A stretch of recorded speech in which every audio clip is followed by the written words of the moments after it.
Welcome back to Building Character, where we figure out how to play as your favorite fictional characters in Dungeons & Dragons. Join the Patreon to vote in the poll for what character you want to see next, and like and subscribe to keep Condoc safe next time you play. Maybe. Today we're building Teth Adam, also known as Black Adam from the DC universe. Basically, it's The Rock, but with lightning. Weird, because The Rock was also Crypto in the DC Super Pets movie. Missed opportunity to have a crossover there. The hierarchy of Bow Wower in the DC universe could have changed.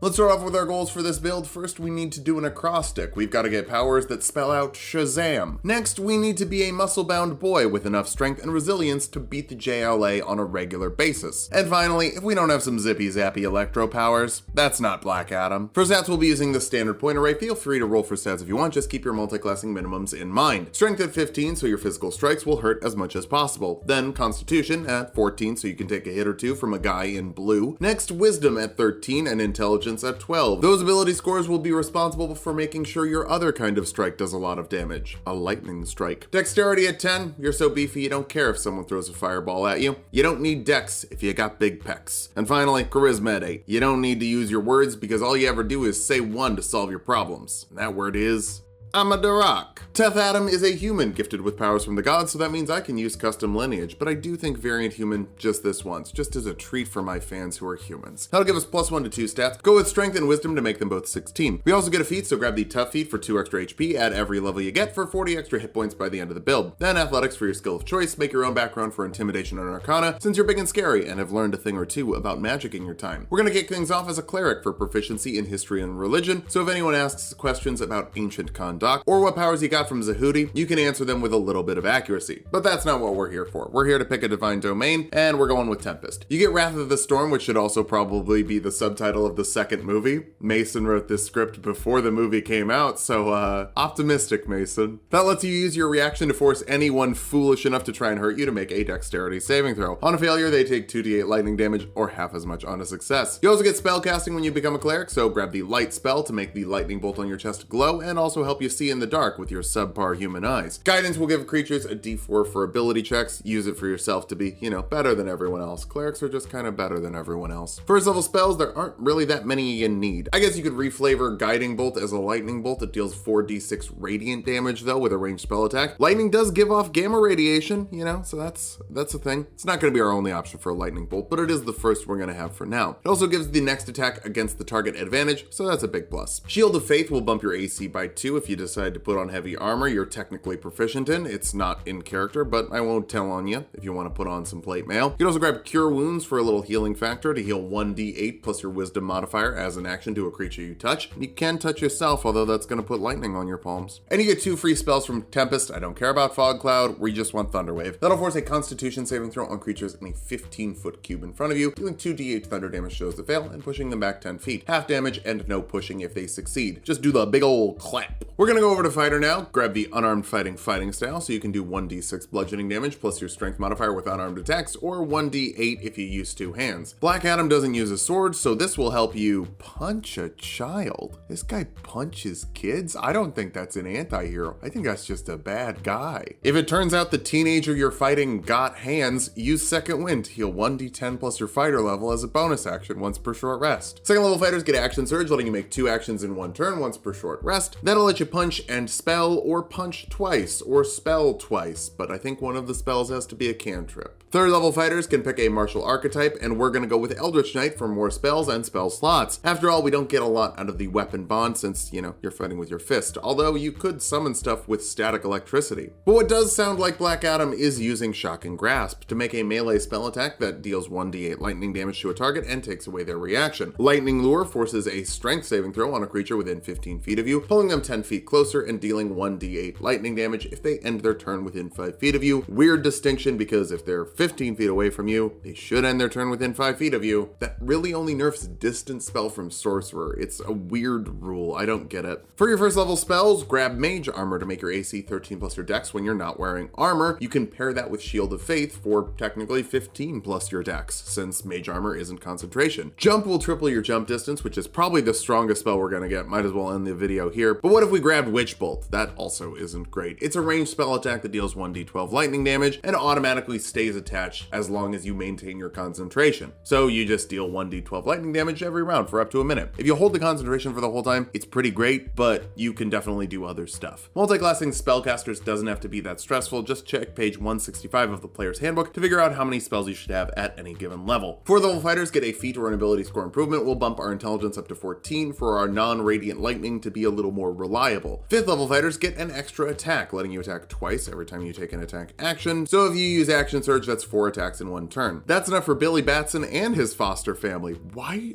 is he fighting so many kids? Stop. There are way bigger issues for Kondak. They live in Philly. Back to Cleric for a channel of divinity. That'll let you turn undead in case you're fighting Dead Man, which, I mean, I think you already won. He's dead. What's he gonna do? Decompose on you? Failing a wisdom saving throw, he's gotta turn around and go the other way. The better option for channel of divinity from Tempest Cleric is Destructive Wrath, letting you choose to do max damage instead of rolling when you deal lightning or thunder damage. You're an absolute master of lightning, so show your superiority by blasting enemies with electricity. 3rd level clerics get access to 2nd level spells. From the cleric list, the only one I want here is Hold Person. That forces a humanoid target within 60 feet to make a saving throw or be paralyzed for a minute until they succeed on a save. You've got some lightning powers, so Thunderwave your target like your Pikachu, not Thunderwave in D&D. That's a different thing. Thunderwave like Pokemon. I've heard of Pokemon Go. I want to make people Pokemon go see Black Adam. You also get Shatter from the Tempest domain, which is like Thunderwave's bigger, badder, older brother. Again, the D&D Thunderwave, not the Pokemon one. It's confusing. Forces a Constitution saving throw on creatures in a 10-foot radius, dealing 3d8 thunder damage to those that fail, half as much on a success. You can just deal 24 damage automatically, so if 16 Justice Leaguers are all standing by in one huddle, that's 384 damage with a 2nd level spell.